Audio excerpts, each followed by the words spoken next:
तो hello everyone, welcome to Education Point online. तो भाई साहब, आज के इस वीडियो के अंदर हम टेस्ट प्लान क्या होता है, टेस्ट मैट्रिक क्या होता है और टेस्टिंग के लिए कौन कौन से टूल्स यूज होते हैं, इन पर बात करने वाले हैं। भैया एक बार चेक करते हैं कैमरा चालू है नहीं चालू है। हाँ जी भैया, कैमरा चालू है। अब नॉट सो इंपॉर्टेंट टॉपिक, मतलब एग्जाम के अंदर इतना मतलब फ्रीक्वेंटली नहीं पूछा जाता, बट जस्ट इन केस अगर मैट्रिक्स पूछ दिया गया, टूल्स पूछ दिया गया, टेस्ट प्लान क्या होता है ये पूछ दिया गया, तो आपके पास नोट्स प्रिपेयर होने चाहिए। और वही नोट्स आज की इस वीडियो के अंदर मैं आपको ला करके दे रहा हूँ। तो फैन थोड़ा सा बंद कर लेते हैं। बिल्कुल भैया, सबसे पहले देखिए आप टेस्ट प्लान। तो एक ऐसा डॉक्यूमेंट बनाया जाता है जिसके अंदर टेस्ट कैसे होगा, उसमें क्या क्या रोल्स होंगे, उसकी टाइमलाइन क्या होगी। भैया उसमें कोई बैकअप्स वगैरह, कोई प्रॉब्लम आ गई, मान लीजिए कोई डेटा लॉस आ गया तो बैकअप रखना पड़ेगा। ये जो पूरी कहानी है एक टेस्ट से रिलेटेड, कैसे परफॉर्म होगा, कब परफॉर्म होगा, ये सारी चीजें एक डॉक्यूमेंट में लिख करके रखी जाती हैं। और इसी डॉक्यूमेंट को हम कहते हैं टेस्ट प्लान। क्या कहते हैं बेटा?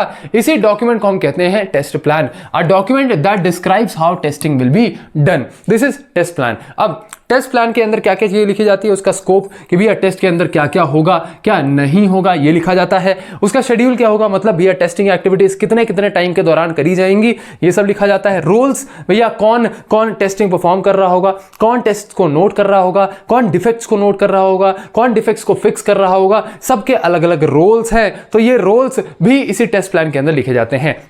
अब पॉसिबल रिस्क क्या है? कई बार ऐसा होता है कि टेस्टिंग करते समय कुछ डेटा लॉस हो गया, तो हमने भैया पॉसिबल प्रॉब्लम्स, मतलब जो प्रॉब्लम्स अकर हो सकती हैं, उनके बैकअप प्लान्स बना लिए। तो ये चीजें भी लिखी जाती है। फिर कुछ टूल्स लिखे जाते हैं कि कौन कौन से टूल्स जो है हम यूज कर रहे होंगे। हालांकि इन्हीं टूल्स की बात हम वीडियो के एंड भी कर रहे होंगे, जहां पर हम देखेंगे भैया टेस्टिंग के दौरान अलग अलग मॉड्यूल्स को टेस्ट करने के लिए कौन कौन से टूल्स यूज होते हैं। ठीक है, तो ये चीज भी हम देखने वाले हैं। दिस इज टेस्ट प्लान, इसे आप नोट करिए फटाक से। Software engineering is all about notes बेटे, नोट्स नोट्स नोट्स नोट्स बनाओ। ठीक है, क्योंकि बच्चों को सब समझ में आता है कि यार टेस्टिंग क्या है, टेस्ट प्लान क्या होगा, लिखते नहीं आता ना, तो वो मैं आपको डिलीवर करूंगा, वो प्रॉब्लम मैं आपकी सॉल्व करूंगा। Now comes test metrics. भैया एक टेस्ट को कैसे आइडेंटिफाई किया जाता है कि भैया टेस्ट में क्या रिजल्ट्स निकले। तो सबसे पहले डिफेक्ट डेंसिटी देखी जाती है कि एक टेस्ट परफॉर्म करने के बाद आपको आपको आपको कितने डिफेक्ट्स मिले। मान लीजिए मैंने क्या किया, 100 लाइन ऑफ कोड्स को आइडेंटिफाई किया, 1000 लाइन ऑफ कोड्स को मैंने देखा।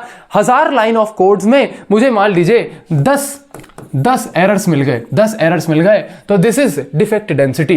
तो भैया पहला टेस्ट मैट्रिक्स होता है डिफेक्ट डेंसिटी। हम ये देखते हैं कि टेस्टिंग जब परफॉर्म करी गई तो कितना आपका डिफेक्ट डेंसिटी था। ठीक है, फिर आता है टेस्ट कवरेज, कितना % ऑफ कोड आपने कवर किया। जैसे यहां पर आपने 1000 लाइंस ऑफ कोड कवर किया, कभी 10,000 लाइंस ऑफ कोड कवर कर लिया, depending on the size of the software. ठीक है, कितने फंक्शंस आपने कवर किए। अब कितने रिक्वायरमेंट्स, भैया एसआरएस डॉक्यूमेंट भी रखी होती है, उसमें कितने रिक्वायरमेंट्स मैच हो रहे हैं, ये भी चेक किए जाते हैं रिक्वायरमेंट्स टेस्टेड के अंदर। ठीक है, तो ये भी एक टेस्ट मैट्रिक्स होता है। हम ये देखते हैं कि कितने फंक्शंस कवर हो गए, कितनी रिक्वायरमेंट्स फुलफिल हो रही हैं। ठीक है, अब आता है डिफेक्ट लीकेज। डिफेक्ट लीकेज का मतलब number of defects that escape the production after testing.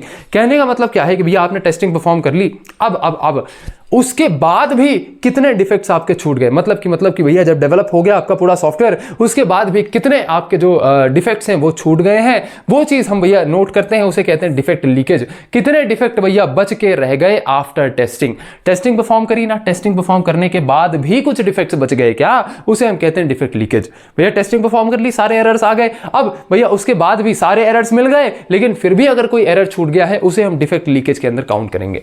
तो these are the test metrics जिसके बेसिस पर हम एक टेस्ट को आइडेंटिफाई करते हैं कि वो कितना सही रहा, कितना एक्यूरेट रहा। ठीक है, तो इसे आप नोट करिए फटाक से। एंड लास्टली भैया टेस्टिंग करते टाइम पे हम किन टूल्स का इस्तेमाल करते हैं वो थोड़ा सा आप लिख लीजिए। तो सेलेनियम यूज करते हैं भैया, ऑटोमेट्स वेब एप्लीकेशन टेस्टिंग। अगर आपको एक वेबसाइट टेस्ट करनी है तो वो ऑटोमेटिकली सेलेनियम की मदद से हो जाता है। Then comes geometry. Geometry basically क्या होता है, किसी भी वेबसाइट का परफॉर्मेंस कैसा है, मान लीजिए उस पर मैंने 100 यूजर्स का जो है लोड डाल दिया, तो उसके बेसिस पर 100 यूजर्स में वो कैसे परफॉर्म कर रही है, 1000 यूजर्स में वो कैसे परफॉर्म कर रही है। तो load to perform performance ratio देखा जाता है कि कितना लोड डालने पर वेबसाइट आपकी किस परफॉर्मेंस पे चल रही है।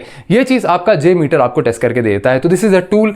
Then comes Postman. पोस्टमैन भैया अगर आप वेब डेवलपर हो तो आपने जरूर पोस्टमैन का यूज किया होगा।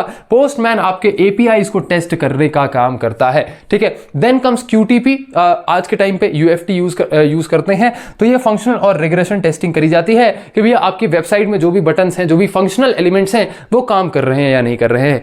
Then comes load runner. भैया किसी ऐप की, अगर आपको किसी एप्लीकेशन की परफॉर्मेंस टेस्ट करनी है तो आप लोड रनर यूज करते हैं। तो दीज आर द 5 आपके टेस्टिंग टूल्स जो यूज करे जाते हैं व्हाइल टेस्टिंग अ सॉफ्टवेयर। तो इसे आप नोट करिए फटाक से। रट्टा मारना है क्या? नहीं भैया रट्टा नहीं मारना है, बट आपके नोट्स में रहेगा, आपको एक आइडिया रहेगा कि अच्छा भैया ऐसा ऐसा होता था। तो जस्ट इन केस अगर पूछ दिया गया तो आपको पता रहेगा कि हाँ एटलीस्ट मैं कुछ तो लिख करके आ जाऊं, ठीक है। चलिए भैया मिलते हैं आपके नेक्स्ट लेक्चर के अंदर। तब तक के लिए चीजों को रिवाइज करिए, नोट्स बहुत अच्छे से बनाइएगा, अपना ध्यान रखिएगा और आपका बहुत बहुत धन्यवाद।